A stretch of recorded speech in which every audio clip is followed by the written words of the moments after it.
जैसी करनी वैसी भरनी। यह वाक्य तो आपने सुना ही होगा। अर्थात जैसे आप कर्म करोगे वैसा ही आपको फल भी प्राप्त होगा। लेकिन मेरा एक प्रश्न है, क्या आप इस बात पर यकीन करते हैं कि जैसा आप कर्म करेंगे वैसा ही आपको फल भी मिलेगा? अब आप में से अधिकांश से लोगों के मन में यह प्रश्न जरूर उठ रहा होगा कि आखिर इसमें पूछने वाली बात क्या है। यह तो सत्य ही है, जैसे हम कर्म करेंगे वैसा ही हमें फल भी मिलेगा। लेकिन एक बार के लिए आंखें बंद करके अपने आप से ये प्रश्न कीजिए, देखिएगा कि आपको इस प्रश्न का उत्तर स्पष्टता से नहीं मिल पाएगा।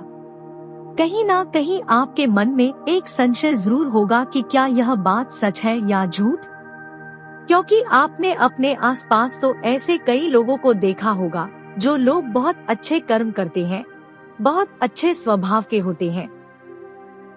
वे कभी किसी का बुरा नहीं करते, किंतु फिर भी उनके साथ हमेशा बुरा होता है। वे लोग हमेशा दुखी रहते हैं, हमेशा परेशान रहते हैं।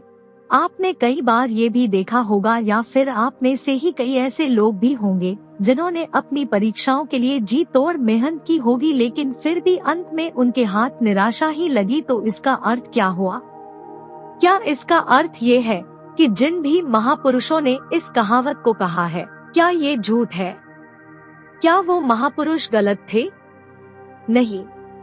वास्तविकता तो ये है कि हम अपने कर्मों का लेखा जोखा समझ ही नहीं पाते, और इसी कारण हम ये सोचते हैं कि हम तो बहुत अच्छा कर्म कर रहे हैं, हम लोगों की भलाई कर रहे हैं, लोगों की मदद कर रहे हैं, फिर भी हमें न जाने क्यों हमेशा दुख और परेशानी ही उठानी पड़ती है। लेकिन आज की जो कहानी मैं लेकर आया हूँ, इस कहानी के माध्यम से आप यह समझ जाएंगे कि आखिर कर्मों का लेखा जोखा हमारे जीवन पर किस प्रकार प्रभाव डालता है। एक समय की बात है, एक गांव में दो भाई रहा करते थे। दोनों ही कुशल थे, किंतु उनमें से एक बहुत ही क्रूर, घमंडी और बहुत चालाक था। वहीं पर दूसरा भाई बहुत ही शांत स्वभाव का और बहुत अच्छी प्रवृत्ति वाला था। बड़ा भाई जो कि बहुत क्रूर था, बहुत चालाक था, उसने धोखा देकर अपने छोटे भाई की सारी जमीन जायदाद अपने नाम करवा ली थी, और छोटे भाई के नाम पर कुछ भी नहीं बचा था। उसे तो बस एक टूटी फूटी झोपड़ी मिली थी जिसमें वह और उसकी पत्नी रहा करते थे। उसकी पत्नी भी हमेशा बीमार रहती थी और उसे तरह तरह की यातनाएं, पीड़ाएं और समस्याओं का सामना करना पड़ता था। छोटा भाई बहुत गरीब था, उसके पास पैसे भी नहीं थे ताकि वह अपनी पत्नी का इलाज करवा सके। लेकिन वह बहुत शांत स्वभाव का था, अच्छी प्रवृत्ति का था। इस कारण वो कभी किसी से क्लैश नहीं करता था, ना ही किसी के लिए बुरा सोचता था। वो कभी किसी का बुरा नहीं करता था। फिर भी उसके मन में हमेशा एक प्रश्न रहता था। वह हमेशा अपने आप से कहता था, हे ईश्वर, मैंने कभी किसी के साथ बुरा नहीं किया, कभी किसी का बुरा नहीं सोचा, फिर आखिर मेरे साथ इतना बुरा क्यों होता है? मेरी पत्नी हमेशा बीमार रहती है, मेरे बच्चों को 2 वक्त का खाना तक नसीब नहीं होता, और मैं चाह कर भी अपने परिवार को एक अच्छा जीवन तक नहीं दे पा रहा। आखिर ऐसा क्यों? वहीं पर दूसरी तरफ मेरा भाई है जो बहुत धूर्त है, चालाक है, घमंडी है। उसे देखो, वह अपना जीवन कितने ऐशो आराम के साथ जी रहा है। उसके पास ढेर सारा धन है, रहने के लिए अच्छा मकान और खाने के लिए अच्छे अच्छे पकवान है। वह तो अपना जीवन मजे में जी रहा है, और मैं यहाँ पर घुट घुट कर मर रहा हूँ। उसे कोई परेशानी नहीं, और मेरी परेशानियाँ खत्म होने का नाम ही नहीं लेती। ये सोचता हुआ वो इस विचार पर पहुँचा कि लगता है बुरे कर्मों का फल ही अच्छा होता है और अच्छे कर्मों का फल अच्छा नहीं मिलता। और देखते ही देखते यह बात उसके मन में घर करने लगी थी। ऐसे ही कई दिन बीत गए, और अब छोटा वाला भाई और भी ज्यादा परेशान रहने लगा था, क्योंकि उसकी पत्नी की तबीयत ठीक होने का नाम ही नहीं ले रही थी और उसके सामने तरह तरह की परेशानियां खड़ी थी। जिन्हें देखकर वह मन ही मन रोता रहता है, परेशान होता। एक दिन की बात है, वह किसी काम से दूसरे गांव की ओर जा रहा था, तभी उसकी नजर एक साधु पर पड़ी। वह साधु एक द्वार पर खड़े होकर भिक्षा मांग रहे थे और वह हमेशा केवल एक ही बात कह रहे थे, तेरे कर्म तेरे हिस्से और मेरे कर्म मेरे हिस्से। जब छोटे भाई के कानों में ये बात बढ़ी तो उसे बहुत क्रोध आया। वह तुरंत ही उन साधु के पास जा पहुंचा और उनसे कहने लगा, हे गुरुवर, मैं आपको कब से देख रहा हूँ, आप केवल एक ही बात कह रहे हैं, तेरे कर्म तेरे हिस्से और मेरे कर्म मेरे हिस्से। क्या ये सत्य है? इस बात का जवाब देते हुए वह साधु कहते हैं, हाँ, ये बिल्कुल सत्य है। क्या तुम्हें इस पर यकीन नहीं? तभी वह छोटा भाई उन गुरु से कहता है, हे गुरुवर, लगता है आपको कोई भ्रम हो गया है। मैंने अपने जीवन में कभी कोई बुरा कर्म नहीं किया, ना ही मैंने कभी किसी के बारे में बुरा सोचा, ना ही किसी का बुरा किया।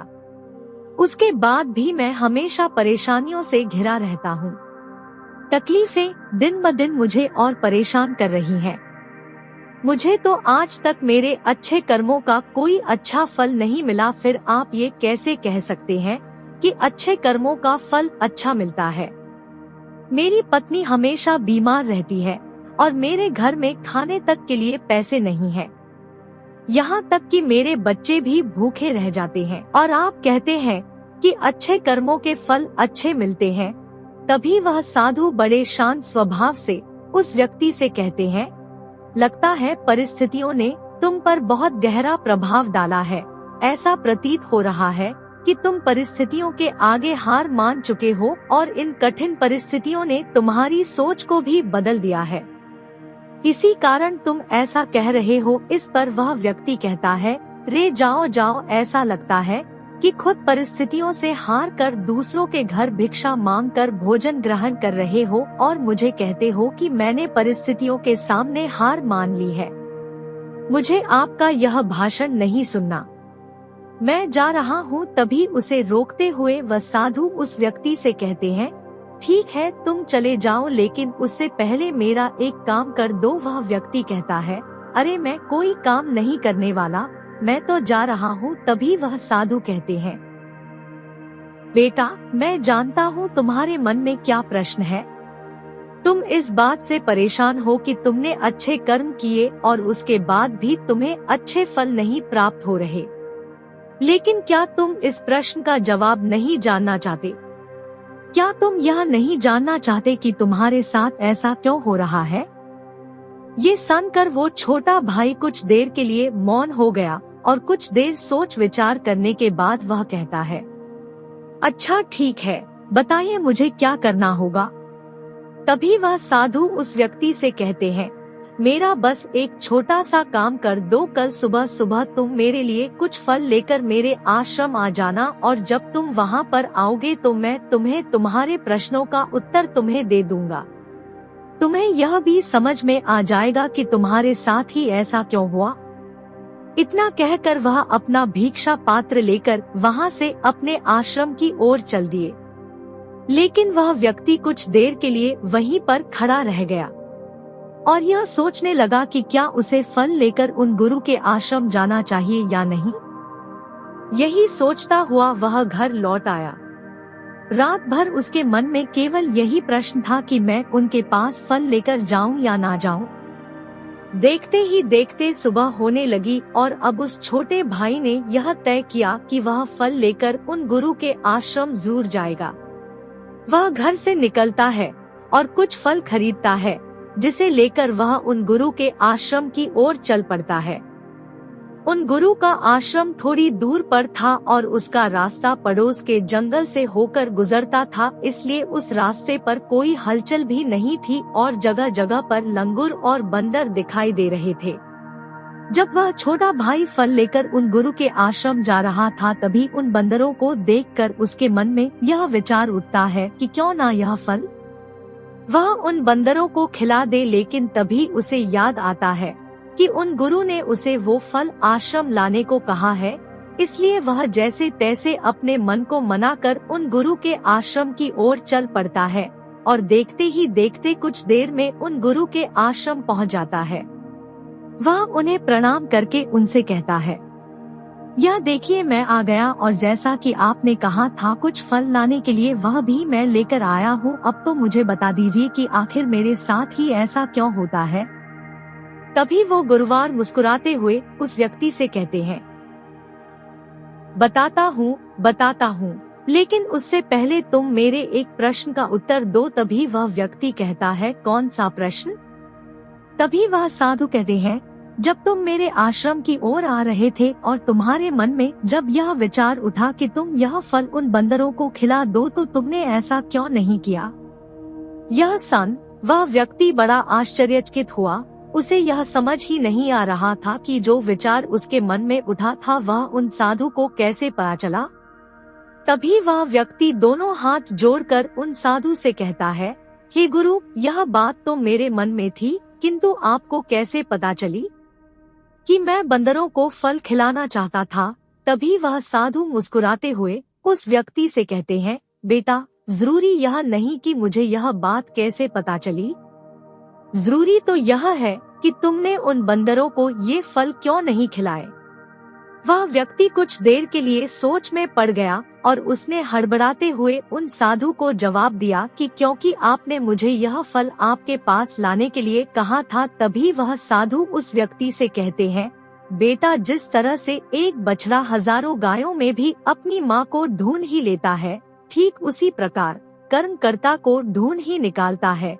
जैसे कि यह कर्म मेरे हाथों से ही लिखा था कि मैं ही इन बंदरों को यह फल खिलाऊंगा, इसलिए तुम यह फल उन बंदरों को ना खिला सके और यह फल तुम मेरे पास लेकर आए। इतना कहकर उन साधु ने वह फल उन बंदरों को खिलाना शुरू कर दिया। लेकिन वह व्यक्ति अब तक उन साधु की बात का मतलब नहीं समझ पाया था। वह उन साधु से कहता है, हे गुरुवर, आप क्या कहना चाहते हैं। मुझे आपकी बात कुछ समझ नहीं आई, कृपया करके मुझे साफ और स्पष्ट तौर पर समझाएं। तभी वह साधु मुस्कुराने लगे और उस व्यक्ति से कहते हैं, हम मनुष्यों को हमेशा से यही लगता है कि हम ही करता है और हम ही कर्म करते हैं, लेकिन वास्तविकता तो कुछ और है। यहाँ पर समझने वाली बात ये है कि कर्म हमारा चुनाव खुद करता है, हम कर्म का चुनाव नहीं करते। यदि आप किसी काम को करने के योग्य हैं, तो कर्म आपको लाखों लोगों की भीड़ में से भी ढूंढ कर निकाल ही लेगा। इसलिए जरूरी ये है कि कर्म करने पर नहीं बल्कि योग्य बनने पर ध्यान दो। यदि तुम्हारा पूरा ध्यान केवल कर्म करने पर होगा तो तुम कभी भी योग्य नहीं बन पाओगे और कभी भी कर्म तुम्हारा चुनाव ही नहीं करेगा। इस पर वह व्यक्ति कहता है, हे गुरुवर, योग्य बनने से आपका क्या मतलब है। आपका कहना है कि क्या मैं अपने परिवार का पालन पोषण नहीं कर सकता। तभी वह साधु उस व्यक्ति से कहते हैं, नहीं नहीं, मेरे कहने का अर्थ यह नहीं है।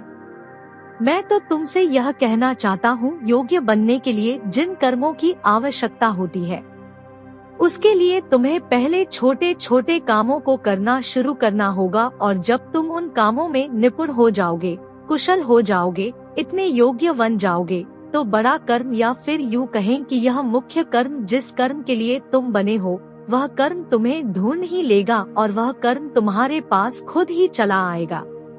उदाहरण के तौर पर तुम इन बंदरों को ही देख सकते हो। ये बंदर जब छोटे होते हैं तब से ही ये पेड़ों पर चढ़ना सीखते हैं, गुलाटियाँ लगाना सीखते हैं, दौड़ना सीखते हैं, छलांग लगाते हैं। शुरू में इन्हें तकलीफ होती है, ये कभी गिर जाते हैं तो कभी इन्हें चोट भी लगती है, लेकिन धीरे धीरे ये उन कामों में निपुण हो जाते हैं, कुशल हो जाते हैं और उसके बाद इनका भोजन इन तक स्वयं ही पहुंच जाता है। इसीलिए अपनी रोजमर्रा की जिंदगी में भी छोटे छोटे कर्म करते रहो, और जब तुम उन कर्मों से अपने आप को उस योग्य बना लोगे तो बड़ा लक्ष्य तुम तक खुद चला आएगा और तुम किसी भी बड़े लक्ष्य को प्राप्त कर सकोगे। आगे वह साधु उस व्यक्ति से कहते हैं, और यदि तुम योग्य बनने के लिए कर्म करोगे ही नहीं तो दूसरे लोगों के कर्म भी तुम पर हावी होने लगेंगे, तुम्हारे जीवन को प्रभावित करने लगेंगे। उदाहरण के लिए तुम्हारी पत्नी को ही ले लो। तुम्हारी पत्नी कई दिनों से बीमार है और उसकी तबीयत ठीक ही नहीं हो रही और तुम यह सोचते हो कि पता नहीं तुम्हें किन कर्मों की सजा मिल रही है। तुम अपने आप को अभागा समझते हो, असहाय महसूस करते हो, लेकिन वास्तविकता तो कुछ और ही है।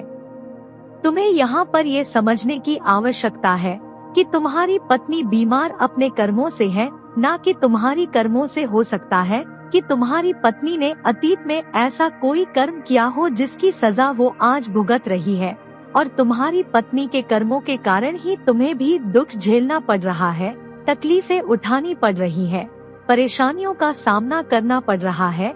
और यही कारण है कि अधिकांश लोग अपने परिवार के कारण, अपने बच्चों के कारण तरह तरह के दुख झेलते रहते हैं, तरह तरह की परेशानियों का सामना करते हैं।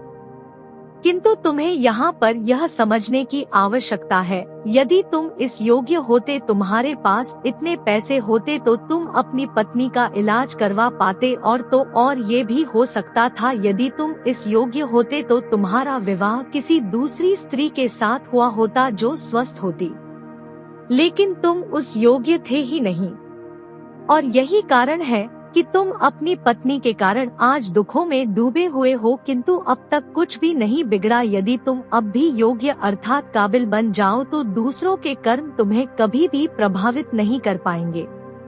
आगे वह सन्यासी उस युवक को चेतावनी देते हुए कहते हैं, मेरी एक बात हमेशा याद रखना, तुम्हें वह नहीं मिलता जो तुम चाहते हो, बल्कि तुम्हें वह मिलता है जिसके तुम योग्य हो। इसलिए कर्म करने से ज्यादा योग्य बनने पर ध्यान दो, अपनी योग्यता बढ़ाओ। केवल कर्म का फल पाने के लिए कर्म मत करो, और फिर तुम कभी भी इन परेशानियों से निकल नहीं पाओगे।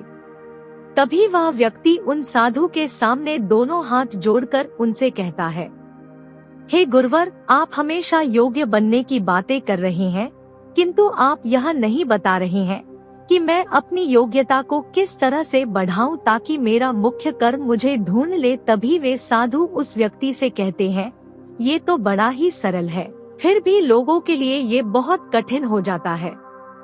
सबसे पहला उपाय यह है कि जो भी कर्म तुम कर रहे हो उस कर्म को करके भूल जाओ, अर्थात योग्य बनने के लिए जो भी कर्म तुम कर रहे हो उसे याद न रखो, उसे भूल जाओ।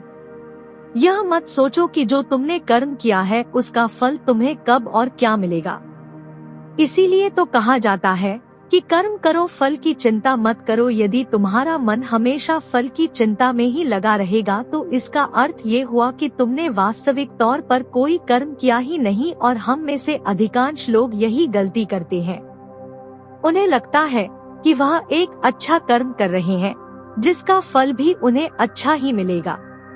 उनका सारा ध्यान केवल फल पर होता है, और यही कारण है कि वो अधिकांशतः दुखी होते हैं, क्योंकि जब उन्हें फल नहीं मिल पाता, या फिर यूँ कहें कि जब उन्हें अपने मन वांछित फल नहीं मिल पाता तो उनके मन को ठेस पहुंचती है और वे लोग दुखी रहने लगते हैं, परेशान रहने लगते हैं, और हमेशा यही सोचते हैं कि मैंने तो अच्छे कर्म किए थे, फिर भी मुझे अच्छे फल क्यों नहीं मिल रहे। और उनका यही सोचना उन्हें अपने लक्ष्य से भटका देता है। हाँ, आप ये जरूर कर सकते हैं, अपना कर्म करने के बाद उसका आकलन जरूर करें, लेकिन फल की चिंता ना करें। तभी वह व्यक्ति उन साधु से कहता है, हे गुरुवर, आप कह रहे हैं फल की चिंता मत करो, लेकिन जो कर्म किए हैं उसका आकलन जरूर करो। यह कैसे संभव है? तभी वह साधु बड़े ही शांत स्वभाव से उस व्यक्ति से कहते हैं, भंते, जब तुम कोई कर्म करते हो तो तुम्हारे मन में हमेशा फल की चिंता होती है, जबकि तुम्हारे मन में फल की चिंता ना होकर यह चिंता होनी चाहिए कि जो भी कर्म मैंने किए हैं, क्या उस कर्म में मैंने अपना 100% दिया है या नहीं। जब मैं वह काम कर रहा था तो मेरा ध्यान पूरी तरह से उस काम पर था या नहीं, कहीं मेरा ध्यान भटक तो नहीं रहा था। यदि तुम इन चीजों पर विचार करोगे, यह प्रश्न खुद से करोगे, तभी वास्तविक तौर पर तुम खुद का आकलन कर पाओगे। और जब तुम पूरे ध्यान के साथ किसी कर्म को करोगे तो तुम्हारे ध्यान की शक्ति भी बढ़ेगी और तुम्हारे कर्म करने की योग्यता भी बढ़ेगी। किंतु यदि तुम यह सोचते हो कि तुम्हें तो केवल कर्म करना है और केवल यही सोचकर तुम कर्म करते चले जाओगे, तो तुम्हें कर्म का फल कभी प्राप्त नहीं होगा और ना ही तुम कभी योग्य अर्थात काबिल बन पाओगे। इसलिए कर्म करने के बाद आकलन जरूर करो। ये देखो कि जब तुम जो कर्म कर रहे थे तो तुम्हारा ध्यान, तुम्हारा शरीर, तुम्हारा मन पूरी तरह से उस कार्य पर था या नहीं। तभी वह व्यक्ति एक बार फिर उन साधु से प्रश्न करता है और कहता है, हे गुरु, आप सही कहते हैं कि जब भी हम कोई कर्म कर रहे होते तो हमारा पूरा ध्यान उस कर्म पर होना चाहिए। लेकिन मैं जब भी कोई कर्म करता हूँ तो मेरे मन में तरह तरह के विचार चल रहे होते हैं। मेरा मन विचारों से ग्रसित होता है, मैं तरह तरह की बातें सोचने लगता है। तो ऐसे में मैं अपने मन को किस तरह से केवल एक ही कर्म पर टिका सकता हूँ? क्या इसका कोई उपाय है?